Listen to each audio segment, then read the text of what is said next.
Hello everyone, it's another weekend guys and another chance to spread the word of God. So for today's video guys, I would like to share about the scripture in the book of Ephesians. So I hope you have time guys to listen. It won't take long, so please bear with me. So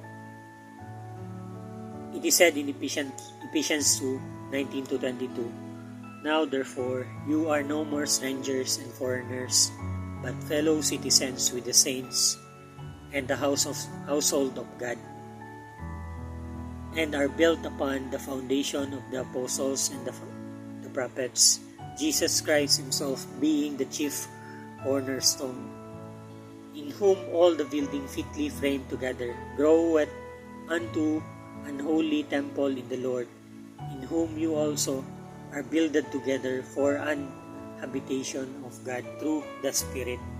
So in this passage guys, it teaches us about we are the brick that completes the temple of God. So Jesus Christ is the cornerstone and we are fitly framed together, groweth unto an holy temple in the Lord. So tayo yung as I said, brick nga na nagkukompleto dun sa temple ng ating Panginoon. So sa iba na naguguluhan kung ano yung church na gusto nilang gusto nilang pasukan, ano ba talaga yung tama? You cannot find a perfect church guys, for everyone has a flaws. So kahit na yung mga pastors, preachers, meron din yan silang mga flaws in their life. No one, as long as we are in this body guys, we can still stumble, but by the grace of God, yun nga, we don't intend to do it intentionally, or to some na we strong in faith, they have really a good hold to their body to avoid being tempted to fall into sin. But know it guys that we are not saved by our works. We are saved through grace by faith in Christ Jesus, as it is said in the scriptures. So our salvation through faith guys is not license to sin. So hindi ibig sabihin na you are saved by grace, now you can do whatever you want and sin here and then. No, it's not like that guys. That is so foolish. We do good things because we are saved. So if you are saved, you are grateful to that person, to God, to Jesus Christ, for we deserve that and hell because of our sin. But He gave us freedom. He gave us the salvation guys, and to be with Him in His kingdom, and not to be thrown in prison, in hell, and to suffer and be burned in that place. So yung hell guys, hell is not a fun, it's not a joke.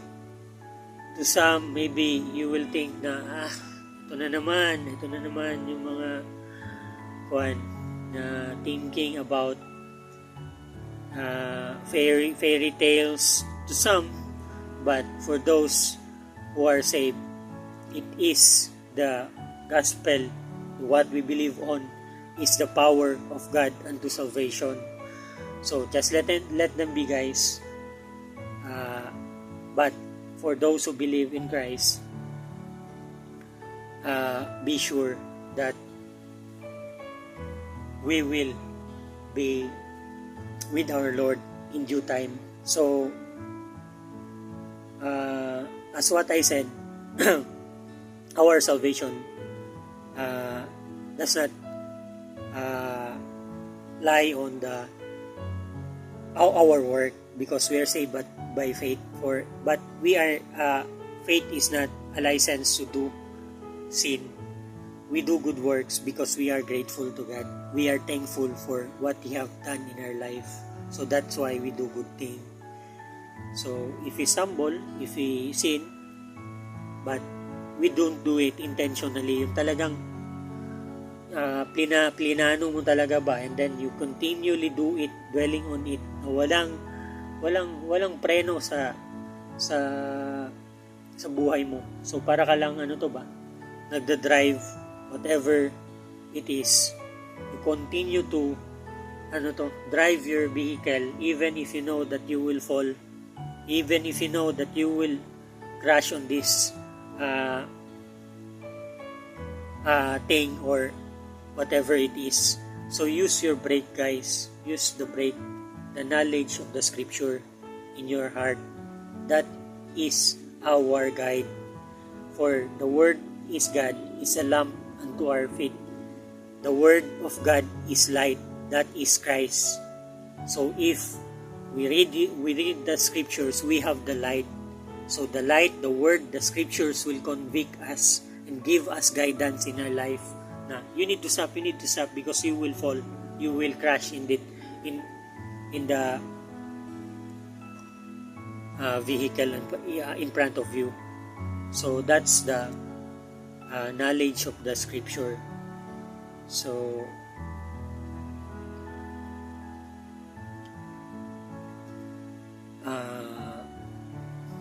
ano pa ba yung masasabi ko? So I think that's it, guys. Nasabi ko naman kung ano yung gusto kong ipaliwanag sa inyo. Siguro meron pang isa. Yun nga, sa mga nalilito, naguguluhan kung ano ba talaga yung church. Study nyo yung church kung saan kayo belong. Kung yung pastor nyo o yung sino ba yung nyo dyan, nagtuturo about repentance, yung pagsisisi. So, pagsisisi sa mga ginawa nating kamalian ba dati at pagbabago sa ating sarili, then accepting Christ as our Lord and Savior and none others, because Christ says in the scripture that I am the way, the truth, and the life. No one cometh to the Father except through me. So kung dyan naka-base yung teaching ng pastor nyo, guys, and then always relying his teaching not on his own word but on the book, on the Bible, and the scriptures. So that is a good church, guys. But do not be rely so much in your pastors. You must also continue to study or bring your faith at your home. Study every day, guys. It is said also in the scripture that we must meditate in this book day and night. So if you want to grow, this is so important, guys. Our faith is so important. You cannot compare any number to eternity, guys. Period. So if you understand that, kung naintindihan mo yun, you must put your heart to it. Please study the Word of God. Pray to God that God will give you the strength and power and knowledge and wisdom, and to guide us all the guidance that we may increase. Pray, give, present all your requests, guys, to God through Jesus Christ. Lahat ng mga iniisip mo pa lang na wala ka, give it to God. And God will give us. For it is said also in the scripture that we don't receive because we don't ask. So pray and ask. So if you do that, guys, we will grow, because it is not through us that we will prevail, it is the power of God who will be sustaining us in our life. So I think that's all, guys. So I hope I was able to convene a good